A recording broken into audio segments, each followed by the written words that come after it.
This is WPSL Port St. Lucie, the talk of the Treasure Coast.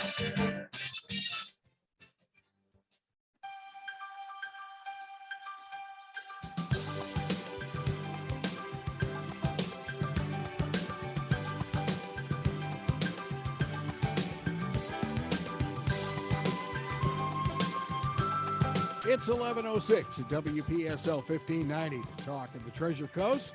And you're on Never Alone from Harbor Place with Executive Director Jack Waldrop. Good morning, sir. Good morning, Greg. How are you? Recovering.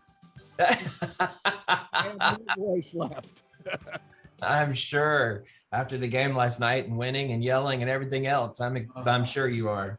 Yeah, 23-2 this year. It's been an amazing run for Indian River State. No kidding. Well, we are excited today to have Dr. Calas with us. Dr. Calas is our go-to dementia luncheon speaker. We love it when he is here, and he is fantastic about coming and helping us out and talking. And we wanted to bring him on today and give him a chance to just talk to listeners about dementia. And so, Dr. Calas, we are excited to have you, and tell us a little bit about yourself first, and kind of where you went to school, all of those sorts of things, and then we will kind of turn it over to you and let you talk about dementia. Certainly. Board certified neurologist. I been practicing here in the Treasure Coast, specifically in Stuart, for the past, 27 and a half years. So I am and hail from New York City. I attended Albany Medical Center. Prior to that, I attended Ohio at Altman Hospital and Northeastern Ohio University, where I got my medical license. I practiced the internal medicine for 2 years there, then went to do my neurology training in Albany Medical Center, the state's capital in New York. Brutal winters. So 3 years I was the chief resident, and I was joined faculty when they were actually, the academic program was being shrunk. And of course, low man on the totem pole gets, chopped off at the knees. So, and I was very low man on the totem pole. I had just, finished my training and was going to join junior faculty. I got wind of that. My dad, unfortunately, succumbed to prostate cancer. My mom had a run-in with breast cancer. My mom is a very anxious woman. She says, "Oh, your dad has prostate cancer." And I go, "Mom, at age 85, Dad's probably going to die with prostate cancer, but not because of prostate cancer. He's going to die." That's all she heard. "She's going to die. That's what I mean." So I told her, no, you don't understand. He when he ultimately passes away, he will have prostate cancer, but it isn't going to be what ends him. That will not be his demise. And lo and behold, he lived to be 95 and a half years old, died of an MI, and at 95. And yes, he did have prostate cancer, but that was not the source of his demise. Anyway, so I, instead of taking and continuing with the academic, I told them, "Thank you very much for the opportunity, but I'm moving to Florida. My mother needs some help in caring for my father's cancer." And I moved down here. That's at a time where the HMOs were a big scare. So I kind of tracked up the coast, and I saw a haven, which was Stuart, and this area of the Treasure Coast, which was literally unscathed because of HMOs. So to the south of us, there was a great deal of HMOs, and things were changing. West of us in Orlando, things were changing. North of us, it was changing. So it was ideal. And I have had a very successful practice. I am an adult neurologist, but I cater to a relatively elderly community, as most adult neurologists and most physicians that are housed here in the Treasure Coast and in Stuart.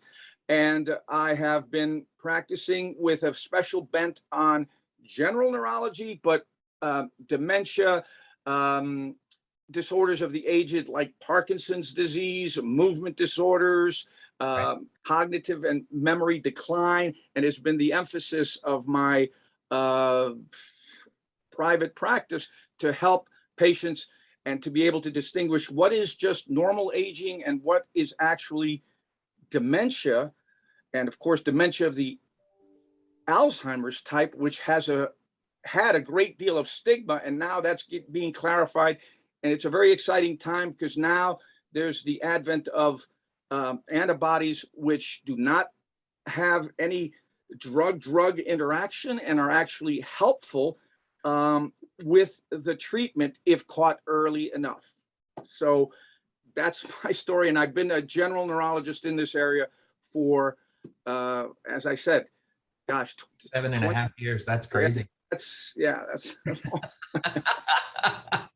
I've seen a lot of changes in the community too. Sure. Great deal of expansion. Yes. Just in the 2 years I've been here, the community has expanded tremendously. Right. I mean, for instance, now tradition is starting to build again, Right. and so it's going to continue to grow. But so kind of give us a little bit for listeners out there. I know there is some common underlying lack of knowledge, I guess is a good way to put it, about what Alzheimer's is, what dementia is, how do they intertwine, all of those sorts of things. Working with Alzheimer's Association, I learned a great deal of that. However, most people don't understand what all that means. Right.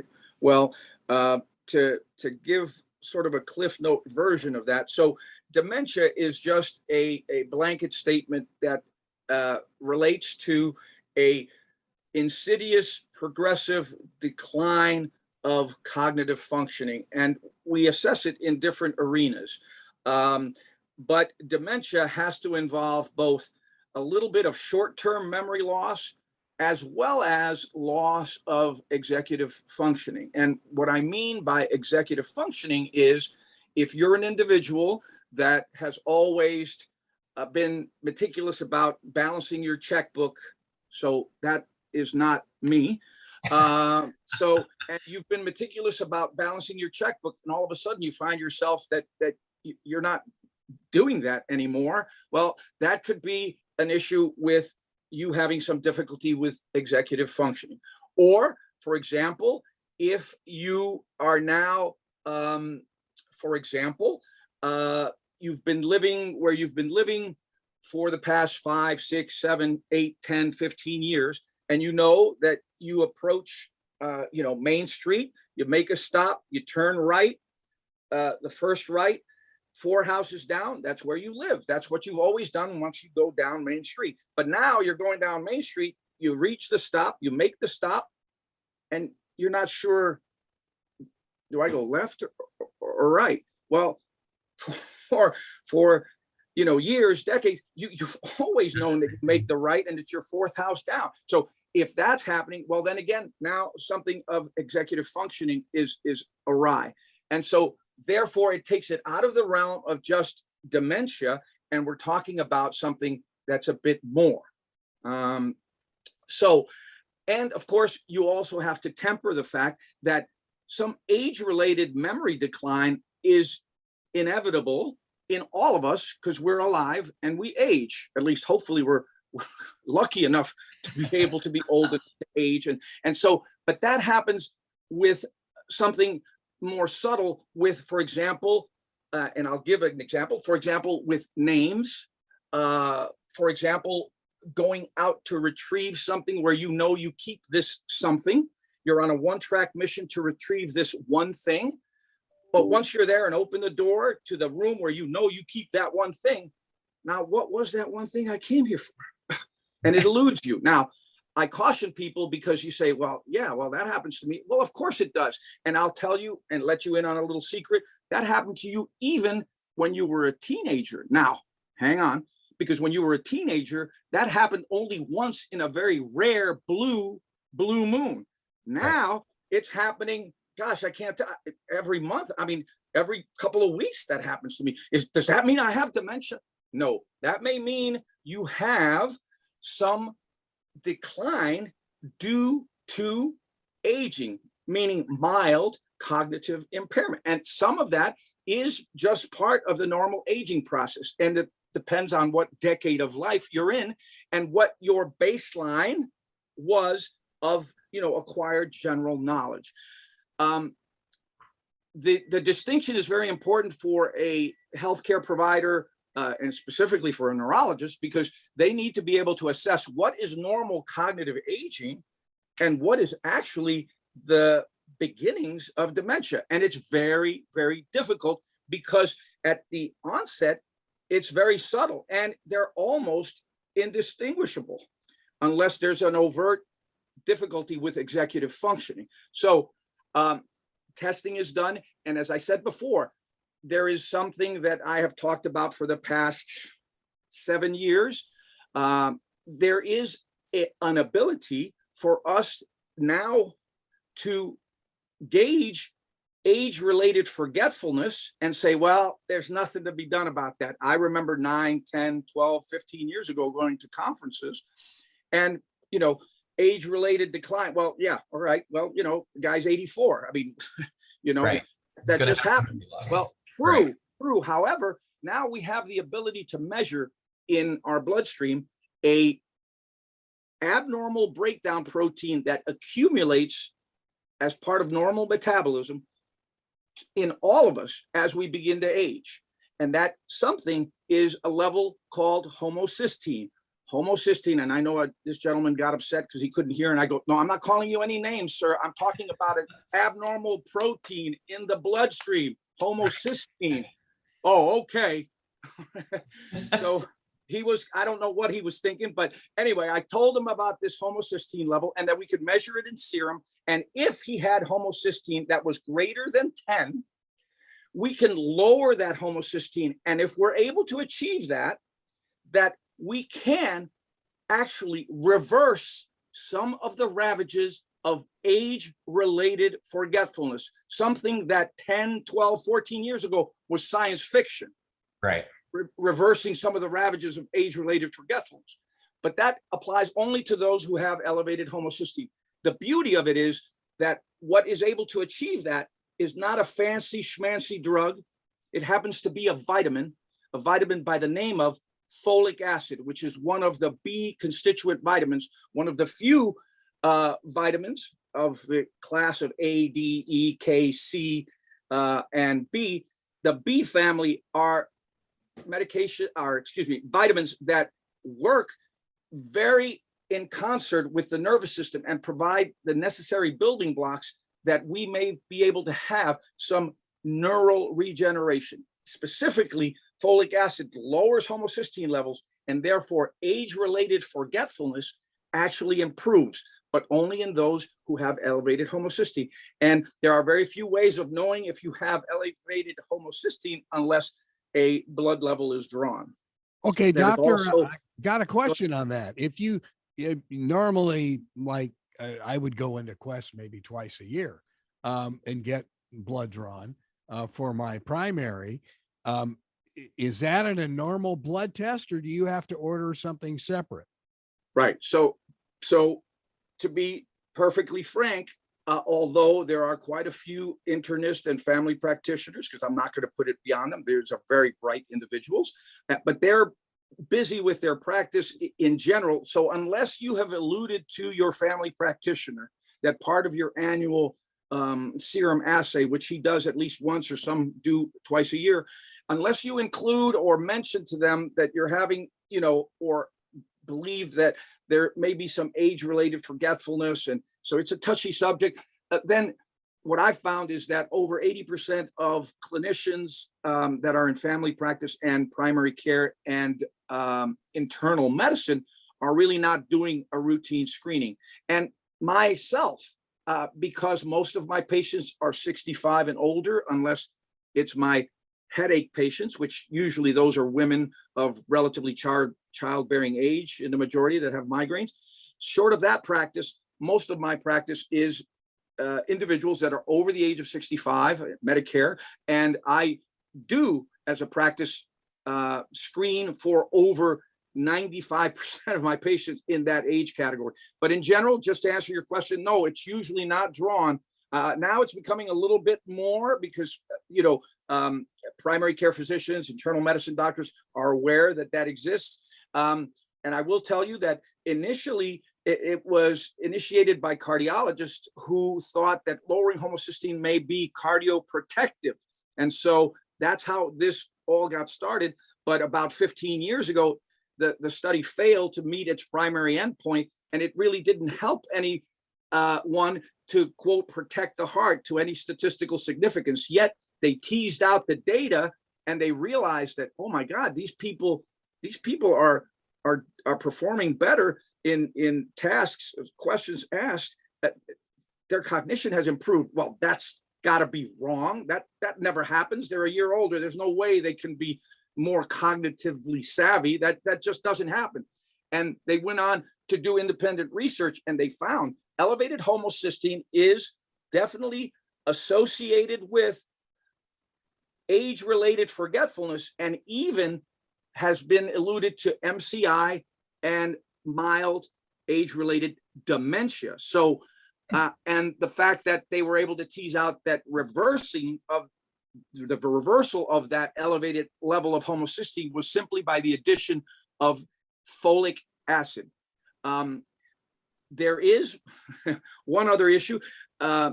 There's 60% of the inhabitants on Earth that walk the earth as humans that have a 60% chance that they may have a partial genetic defect, meaning they were born with this and can't absorb the commercially available folic acid. So they can't go out and buy a truckload of folic acid from the vitamin store. And if it's folic acid, to absorb it, because they have these MTHFR genetic anomaly where they can't absorb commercially available folic acid.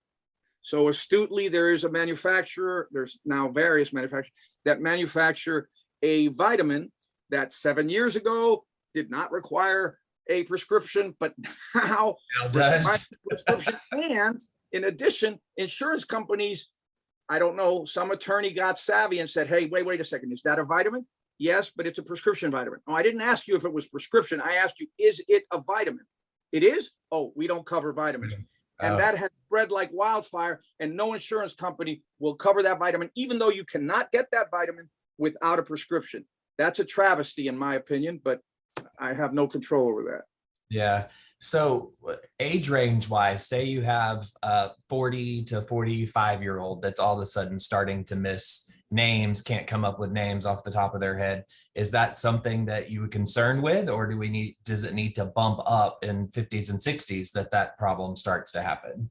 It's usually in that higher age category. So if someone is in their 40s and 50s and sharing that with me, then what I need to do is I need to take a detailed history of what their sleep patterns are like. What are their underlying stressors? Is there anything else going on? How much restorative and restful sleep are they actually getting? Does their wife say to him that, hey, you're snoring more now, and sometimes you stop breathing? These are all things that are very common in that fourth and fifth decade of life that is not necessarily directly correlated to dementia, but more of something that is a little bit more serious because it's affecting him at a younger age group and could be reversed. Now, anecdotally, I'll just briefly mention something here. So I had, and he will remain nameless, this attorney in town, young guy, 50, and again, everyone 57 to me is young. So 57-year-old gentleman tells me, no, I think I have what my granddad had. I go, well, what did your granddad have? Well, he had dementia. And I go, but you're a practicing physician, you're bright, is there any? Well, yeah, no, I'm fearful that I have this condition. So again, I have a history, and he was so innate in conveying that he probably had this. He was a little bit anxious, but he was sleeping adequately. So he didn't forward any additional information. I sent him to the University of Miami to my colleague that does cognitive research there. He had what they call a PET scan, which we'll talk about. That's a scan that will give, it's one of the few biomarkers to see if they have Alzheimer's, which is what his grandfather had, and he was fearful. And it came out pristine. And so on about the third visit, he tells me, well, doc, I'm losing more sleep over this. And so I've had to take, like now 3 Benadryl. I go, what? Yeah, no, but it's over the counter. It's just to help me sleep. I go, well, you didn't put that in your history. So Benadryl is a medication that is over the counter, and it's found in just about any and every sleep aid that's over the counter, and like Tylenol PM. So PM is code word for over the counter Benadryl. And Benadryl has a 72-hour half-life. And Benadryl, as I say, and this is not an accurate statement, but I say that promotes dementia, that gives you dementia. Of course, it doesn't give you dementia, but what it does do is impairs because of the long half-life. And then remember, you then take it, the next night, because if you don't take it, you don't sleep that well. So now you're taking Benadryl night. And if it has a 72-hour half-life, well, it's still, if you took it on Monday, it's still going to be there on Wednesday. But on Wednesday, you took it Tuesday night and Wednesday night. So now it's all commutative and additive. So now you're in this daytime Benadryl fog, which will make you a little bit more absent-minded for names. For you may have, even though you're not dozing off at your desk during the day, and you still require maybe 1 or even 2 of these Tylenol PMs in the evening, you're requiring more and more, and it contributes to what appears to be age-related forgetfulness. So of course, I took him on a systematic program to reduce that, gave him a very short-acting sleep aid for a very short period of time, was able to get him off in under 6 weeks off of his sleep aid altogether. And I cured him of his dementia. Of course, he never had dementia. I didn't cure him of his dementia or his Alzheimer's. He makes that claim, but I don't know. I just took you off that Tylenol PM. So I've made it a mission of mine to make sure that in my history, I always ask about sleep aids, especially those that are over the counter and contain Benadryl. No one, I repeat, no one over the age of 65 should be on any Benadryl, whether it's Tylenol PM, Excedrin PM, Sleepies, whatever, because it contributes to age-related forgetfulness, absent-mindedness, and it can be mistaken for dementia, and it's also habit-forming, and it is something that it goes pretty much unnoticed until it is problem, right, affecting them quite problematically. So I'm on one-track mission. Now, the only exception is if you have a rash and you're going to do topical, chamomile or Benadryl, or if you have an allergic reaction, you had a brush with poison ivy and you need some Benadryl, that's a completely different story. But that's only like 1 or 2 days, but you're not using it for sleep. And you're certainly not using it chronically for sleep for months and months and keep adding. Oh, I'm taking 1 a day. 1 a day used to do the trick. Now it doesn't, so I'm taking 2. And since over the counter, it oftentimes goes undocumented by the patient when we take a history. Right. Wow. I didn't even think about that. I know for me, like I've been on Ambien for years because I have insomnia so bad. So I totally understand that process. Right. But Ambien, fortunately, it has a shorter half-life, right?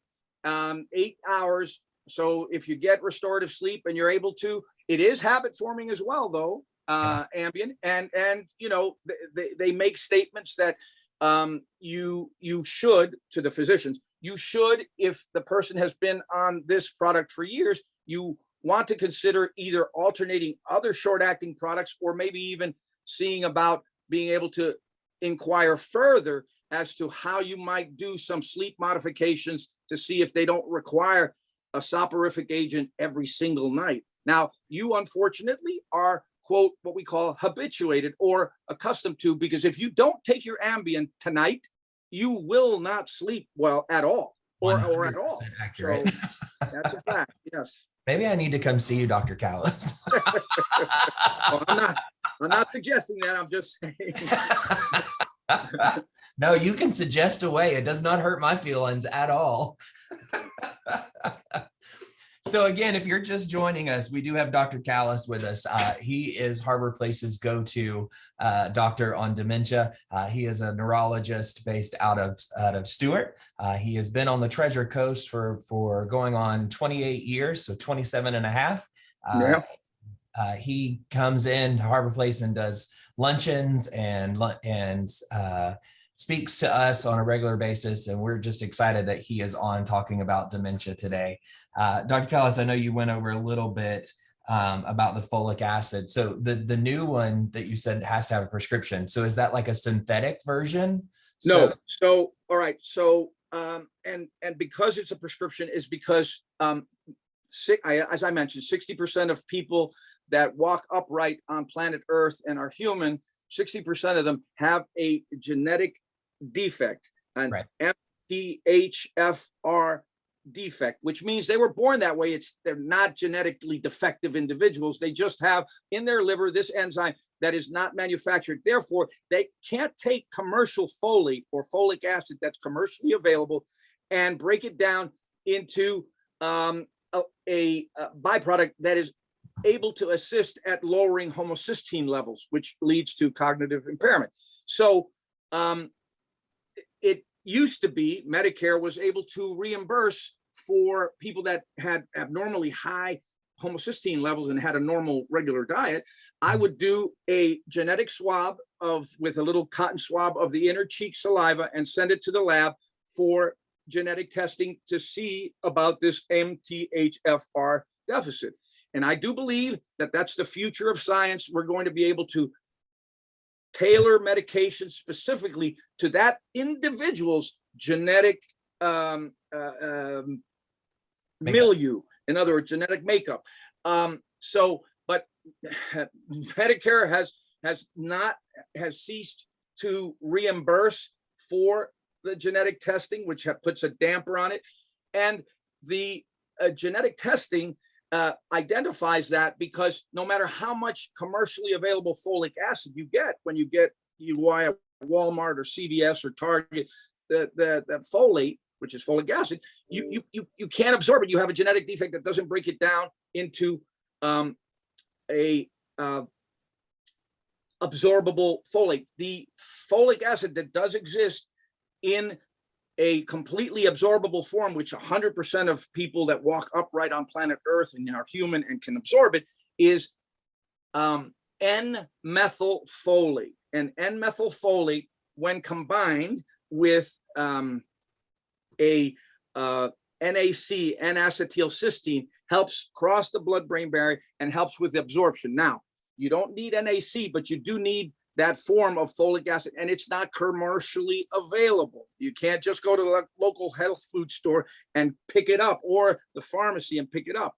You need a prescription because somewhere along the line, a couple of pharmaceutical that are now not pharmaceutical, but they're actually a prescription vitamin supplement, were able to patent it, and we're able to, in the United States, have a secure patent on it.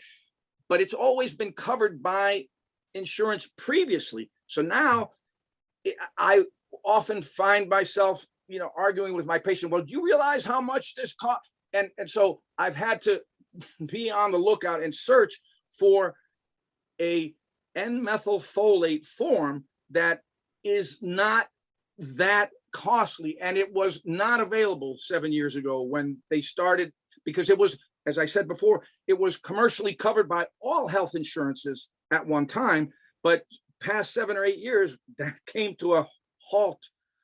Wow. So there are a couple of companies, and unfortunately, there is a cost because unless you pay out of pocket, there is no coverage. So Medicaid, Medicare, the VA,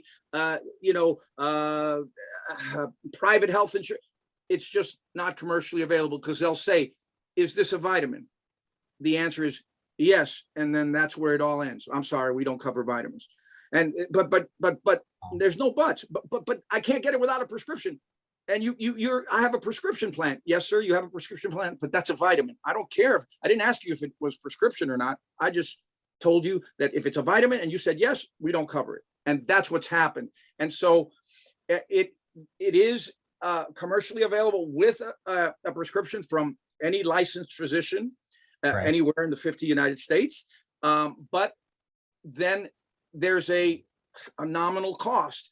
There have been 2 distributorships that the ones that I commonly use, and they offer a discount because it's mail order. A 90-day supply is given, but a 90-day supply of medication cost about $150. That's quite expensive for a vitamin.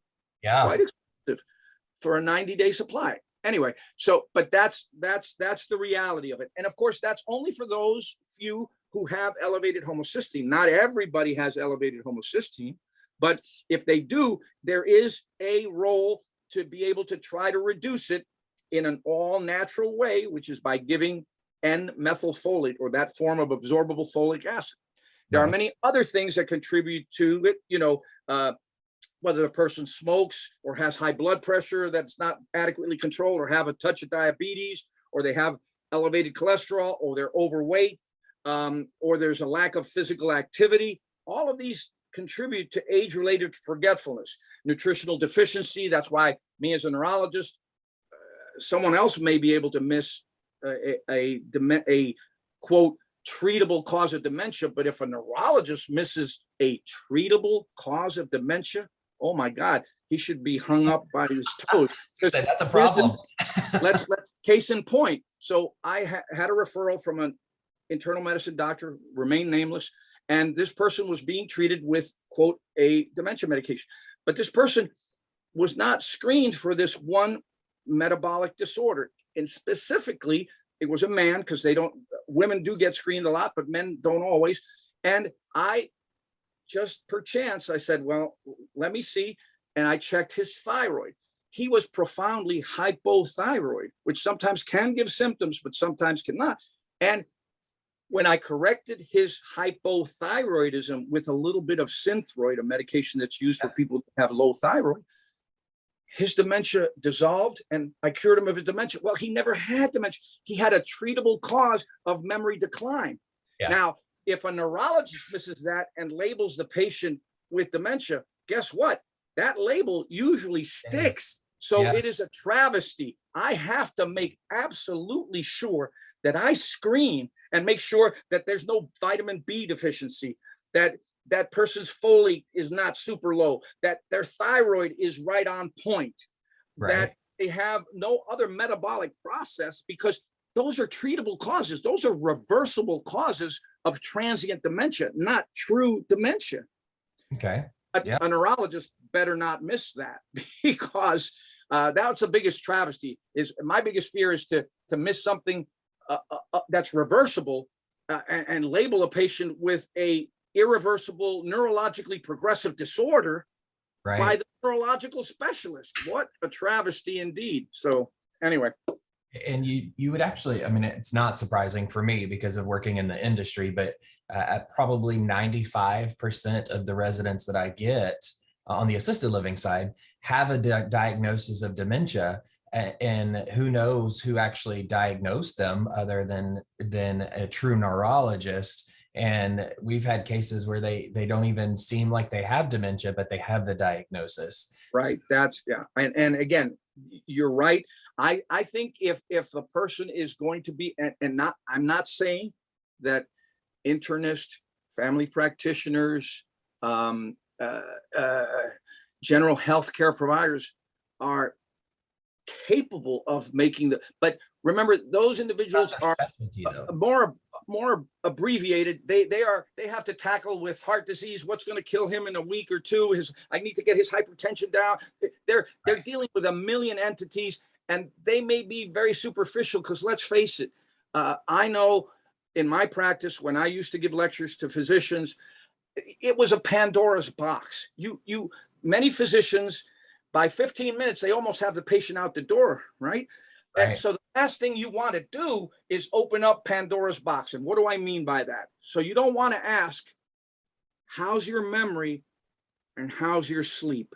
Which that is Pandora's box to them. All of a sudden, they turned a 14-minute visit and they had them practically out the door. Now, the patient starts, well, doctor, in 1954, and so they don't want to do that. They don't want to open Pandora's box, but it is absolutely necessary. And you need to do the due diligence to screen. I agree. I think most people that have a label of dementia were perhaps never seen by a cognitive disorder specialist or AKA a neurologist. I firmly believe that. How many have gone into the ER for some other issue and their family have been asked, what's their diagnosis? And they say, well, forgetfulness, blah, blah, blah, blah, blah. And then it's just labeled on there by a nurse that's taking an intake. And now it's on their chronic medical record. Yeah, that's a travesty, though. That's a travesty. No acute ER visit should have a diagnosis of dementia made, on the fly by taking or answering a questionnaire. That's absolutely true. You're absolutely right. You're bringing up an excellent point. But that is by far, that is a huge travesty, because I agree. Because like you said, there is normal age progression. Right.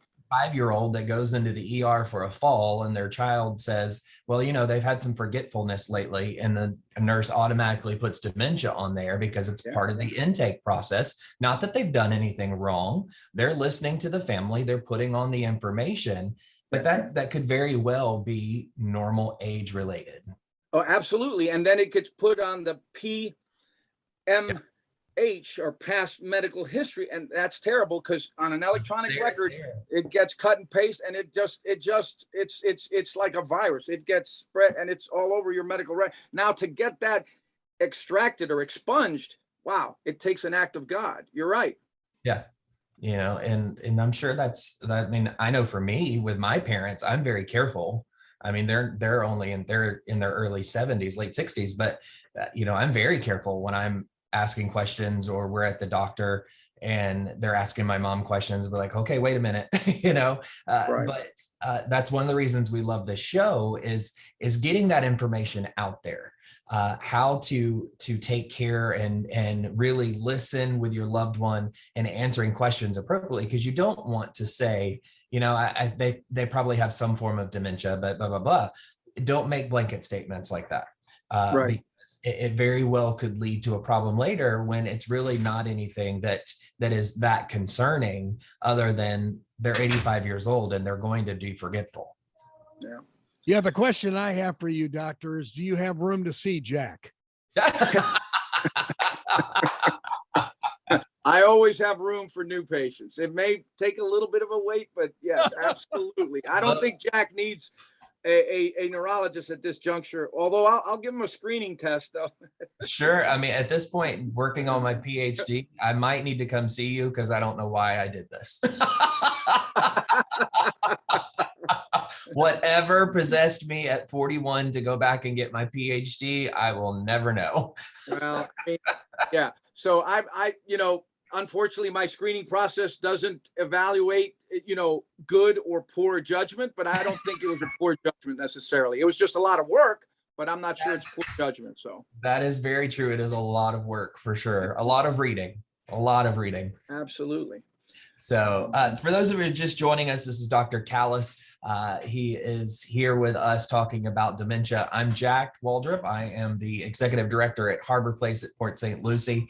Dr. Calas is our go-to dementia specialist. He's a neurologist here in Stuart, and we love having him. He's been coming around. Oh gosh, how long have you been doing luncheons for us, Dr. Calas? For you guys, at least now going on maybe 5 or 6 years now. That's what I thought. I know it was prior to me, and I know it's always a packed house when he's here.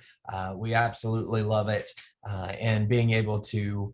Anytime we have someone new to the area that's coming in, and family members are bringing in their loved ones with concerns or needing a neurologist, he is our first go-to that we recommend. We love partnering with him He's been talking to us today about dementia and age-related dementia versus Alzheimer's and the different things. Dr. Calas, will you talk to us a little bit about the testing that's available? Right. So, and that's a very important point, because I did want to touch base and I wanted to make sure that I was able to touch base about the following. So this, at the end of last year, all right, there was, for the first time in about 18 years, the FDA approved a medication for the treatment of Alzheimer's disease. First time in 18 years that something new was approved by the FDA. It was put through an accelerated program and got approved.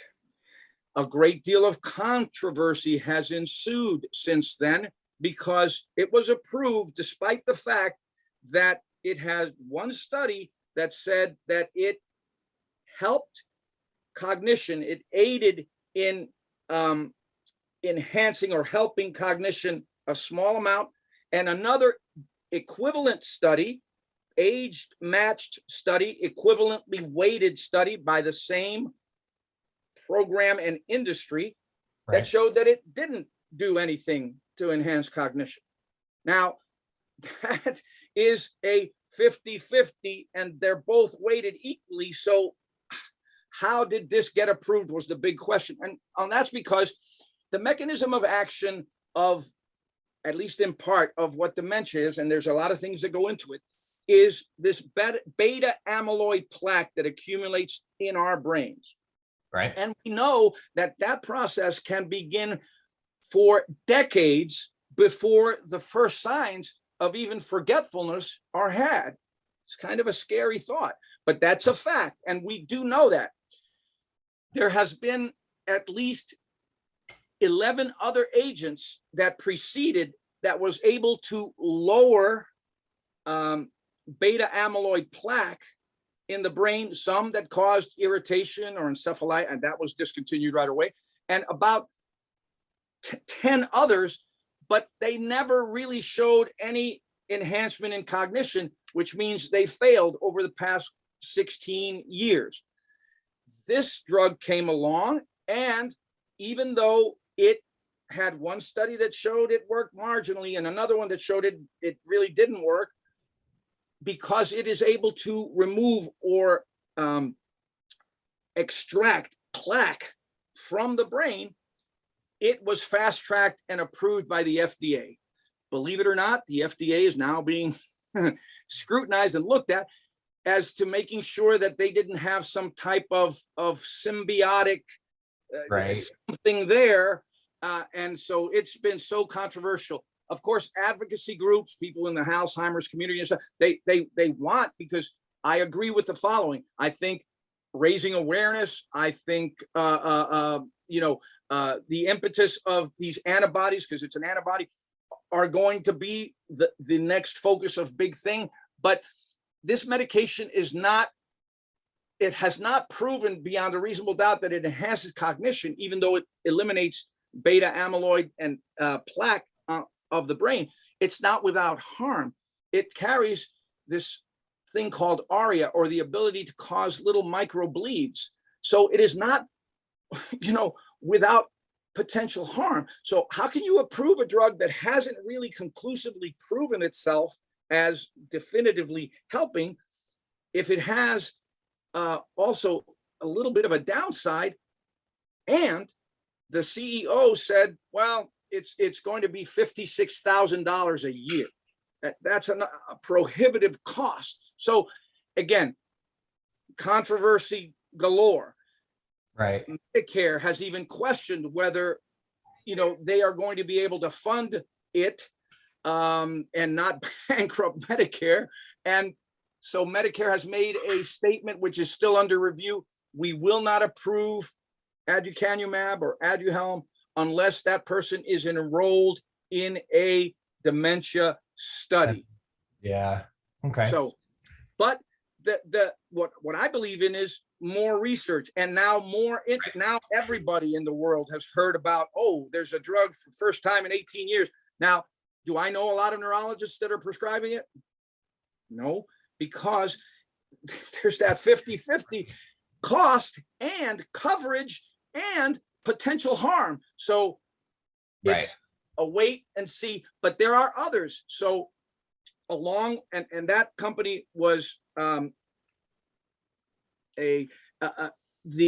company, the parent company is Biogen, right? It also has a relationship with ASI, which is coming out with lecanemab, which is another antibody, and that shows great promise. And then there's Eli Lilly that has donanemab, and that's another antibody that holds great study, but it's in phase 3 and phase 4 studies, so I can't tell you how quickly it's going to come to market. And there's one by Hoffman LaRoche, gantenerumab, another antibody. It will not have any drug-drug interactions. We'll yet to see how efficacious it is at enhancing cognition by eliminating amyloid plaque. The key now is to have patients tested and see if they have the biomarker for it. For example, previously, the only way of doing that used to be by getting a PET scan. Well, PET scans are not being reimbursed by Medicare. It's $5,000 to have a amyloid PET scan. Okay. So I have been very troubled. I got one. I know that the Kane Center here in Stuart, there was a millionaire that had left an endowment because his wife was ravaged by Alzheimer's, and he was able to donate a very handsome amount of money for those who were eligible to have PET scanning, amyloid PET scanning, but didn't have the recourse to be able to pay $5,000 for the study. And I was able to get one study done through that Kane Center. Kane Center is doing a good job with Brain Matters research in enrolling people in studies. And we now have a biomarker because the company, Biogen, has wanted to capture as many people as they can. So hopefully the doctors will write for that drug. They have been able to pick up the cost for genetic testing in the form of cerebral spinal fluid. So there's one other way other than for PET scan. It's much less expensive, but it does involve what some people see as an invasive study. I don't see it as invasive because I do LPs like Zorro. I get the cerebral, but it does involve a spinal tap. It does involve retracting cerebral spinal fluid and sending it to the lab for biomarkers of CSF tau protein and A beta 4240 markers. If we have that, then we know, look, you have the diagnosis of Alzheimer's. You may not be suffering too much from the ravages of it, but you already have it. It's a definitive diagnosis. Right. And the company, the FDA, certainly, unless you have biomarkers that are positive, they won't allow you to be on medication because they're under a lot of scrutiny. Sure. And it won't be helpful. So if you don't have the histopathological changes in your brain that are Alzheimer's, this only helps remove plaque, which is supposedly the actual pathology that leads to that neurocognitive decline.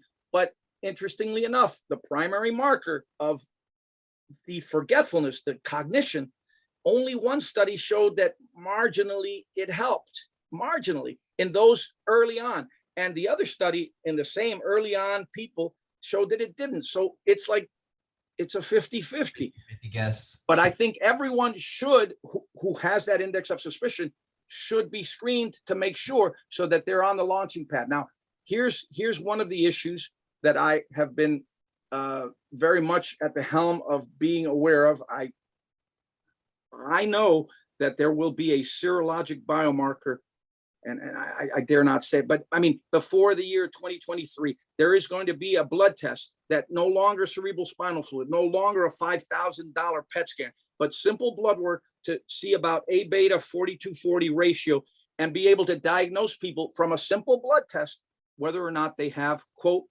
Alzheimer's. Now, here's my fear. Since Alzheimer's can predate symptoms by over a decade, You're going to have early I don't feel comfortable, even when that test is available. I don't feel comfortable telling a gentleman that's 57 years old that for whatever reason we did this biomarker, and tell them at the next visit, look, I know you're 57. I know you're probably not going to have symptoms until you're 67, but you have Alzheimer's. Now, imagine if that gets out to the insurance company, a long-term healthcare provider.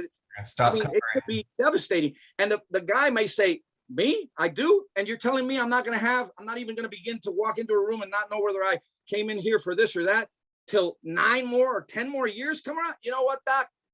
Keep that under wraps, because I don't give a damn. And I can understand that. Right. So we're on the verge of having something pretty revolutionary, and we have to be able to know how to mitigate that, because then they'll have a definitive diagnosis before they have any symptoms. Right. Yep.